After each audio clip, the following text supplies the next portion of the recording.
वेद मूर्ति तपोनिष्ठ पंडित श्री राम शर्मा आचार्य वाङ्मय रामायण की प्रगतिशील प्रेरणाएं आइए पढ़ते हैं, सुनते हैं और समझने का प्रयास करते हैं।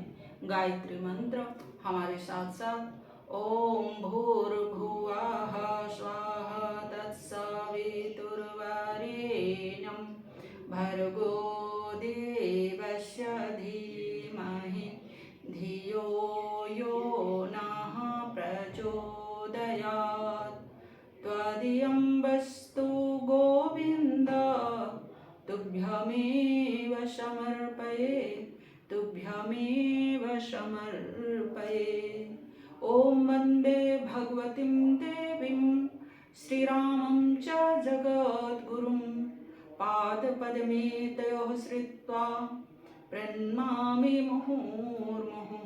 अहं तावान् महाराजे पितृत्वं नोपलक्ष्ये, भ्राता भरता च बन्धुश्च पिता च मम राघवः। श्रीरामचन्द्र कृपालु भगवन् हरन् भवभयदारुणम्, हरन् भवभयदारुणम्। मुझे तो महाराज में पितृ कर्तव्य का पालन कुछ भी नहीं दिख पड़ता, अतः अब तो मेरे भाई, स्वामी, बंधु और पिता जो कुछ हैं सो श्री रामचंद्र जी ही है। यदि कोई पिता भी अपने दायित्वों को पूरा न करे तो वह पिता जैसे सम्मानित पद का श्रेय पाने योग्य नहीं है। इसी स्थिति में स्वयं के समुचित विकास के लिए किसी सुयोग्य व्यक्ति को मार्गदर्शक मान लेना अनुचित नहीं।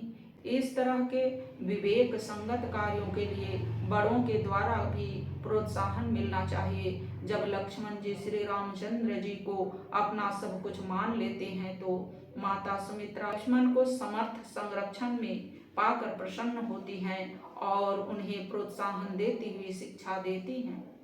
तात तुम्हार मात बैदही, पिता राम सब भांति स्नेही। सियावर रामचंद्र भज जय शरणम, जय जय सिया राम शंकर हरि ओम।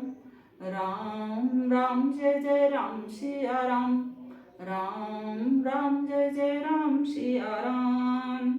हे तात, अब तुम्हारी माता सीता जी हैं और सब प्रकार तुमसे स्नेह करने वाले बड़े भाई राम तुम्हारे पिता हैं। सामान्य जीवन क्रम में तो पिता अपने बच्चों को आदर्श का उपदेश देते हैं, किंतु जब कभी आदर्श के निर्वाह में कष्ट, कठिनाइयों एवं बिछोह की स्थिति आती है तो लोग लड़खड़ा जाते हैं। ऐसे समय सच्चे आदर्श परायण व्यक्ति नहीं दिखते। मानस में इसका बड़ा उत्कृष्ट प्रमाण राम वनगमन के पूर्व माता सुमित्रा तथा लक्ष्मण के संवाद से मिलता है।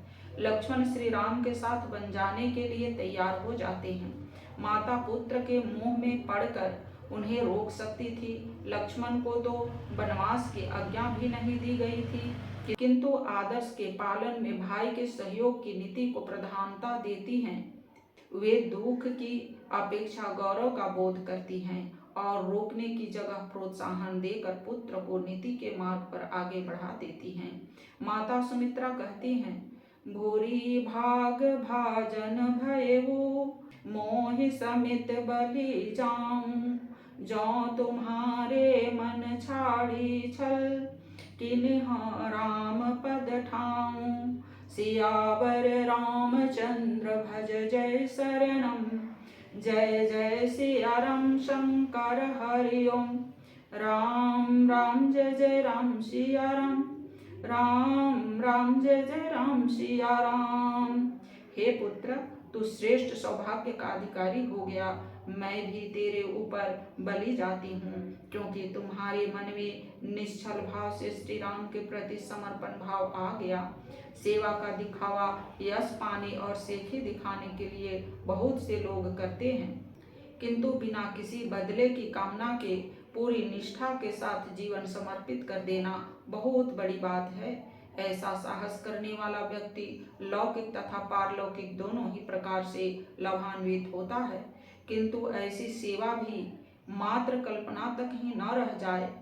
चरितार्थ हो उठे, इसके लिए अपने अंतःकरण को विशुद्ध और संतुलित बनाना पड़ता है।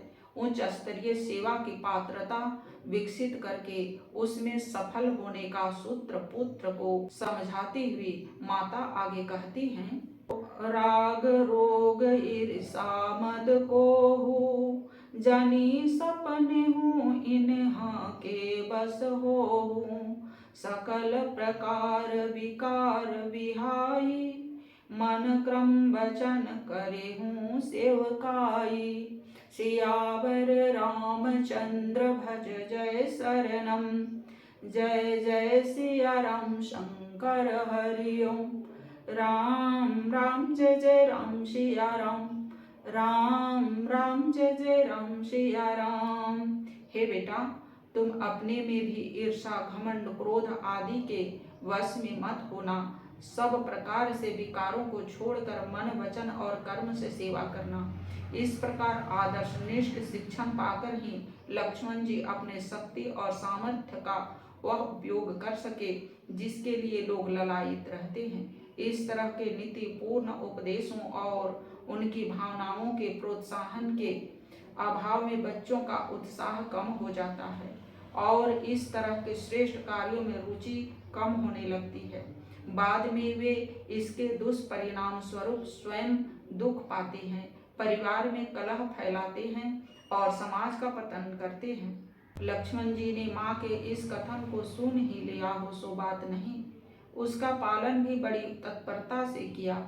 श्री राम जानकी की सेवा सुरक्षा तथा सम्मान में शक्ति भर कहीं चूक नहीं होने दी। श्री राम माया मृग के पीछे गए तो लक्ष्मण जी को सीता जी की सुरक्षा के लिए नियुक्त कर गए। मारीच द्वारा हा लक्ष्मण की पुकार सुनकर सीता जी भ्रमवश उसे श्री राम की पुकार मान बैठी। उन्होंने सहायता के लिए लक्ष्मण से जाने को कहा, पर वे सीता को असुरक्षित छोड़कर जाने को तैयार न हुए। सीता ने सतर्कता युक्त तत्परता को अवहेलना माना और अपशब्द भी कह उठी, किंतु लक्ष्मण ने न तो बुरा माना और न उत्तेजित हुए। भाभी के प्रति उन्होंने माँ ही की शालीनता का निर्वाह किया। उनकी श्रेष्ठता को सीता जी ने अपनी भूल के पश्चाताप के साथ स्मरण किया।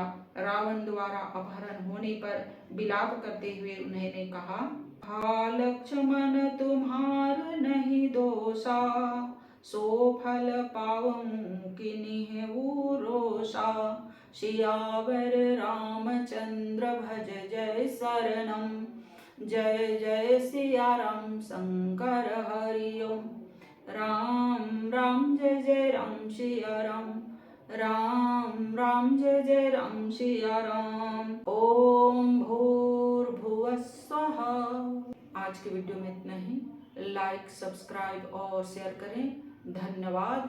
ओम शांति।